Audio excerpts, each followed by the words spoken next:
ask you about security. We've been talking a lot about cybersecurity, AI as well, and obviously 5G continues to come up. How important is it that the United States is at the forefront of anything that happens in the 5G space going forward?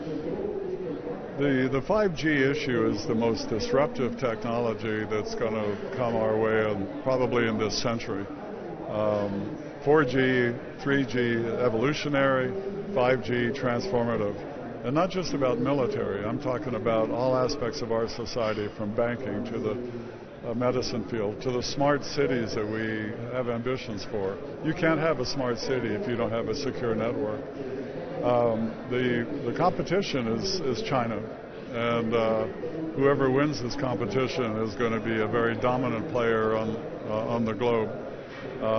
And China has a very seductive, appealing message. We're cheap, we're reliable, we don't put strings on our technology. What they don't say is we don't share our technology, we don't train you on our technology, we don't give you the keys, we don't give you the encryption, and we won't partner with your domestic countries. The U.S.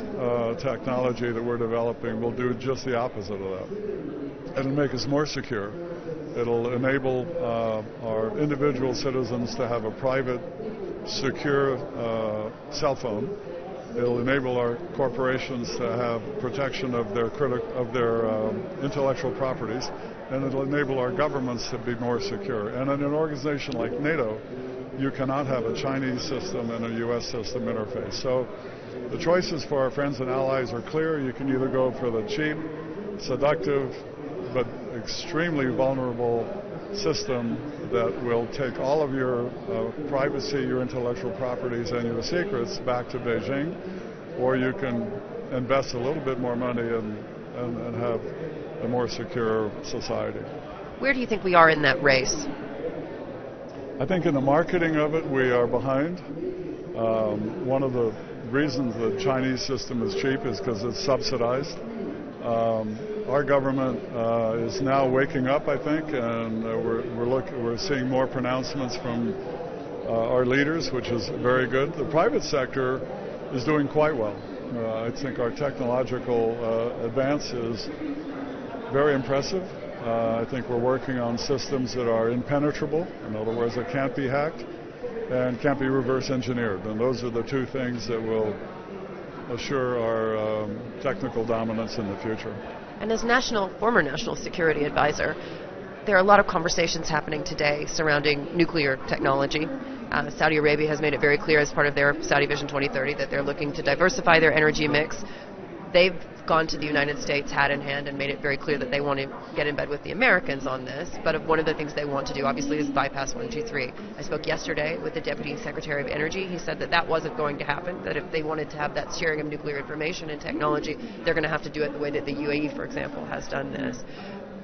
The response really from Saudi Arabia, there are other players, Russia, China, Pakistan. Are we in danger of a nuclear arms race?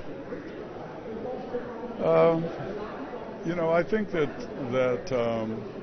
we have to figure out a way that countries who have the technology stay together on this.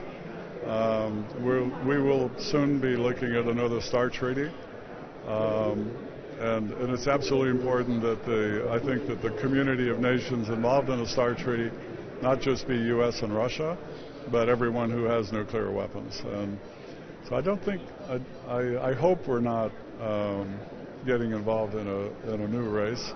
I think, frankly, I think Russia has seen what happened the last time, and they do not have the economic wherewithal to match us. So, but Russia is a near-term nuisance in what we try to do, unfortunately. I say this most respectfully.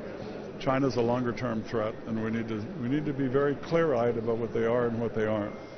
And that goes for Iran as well.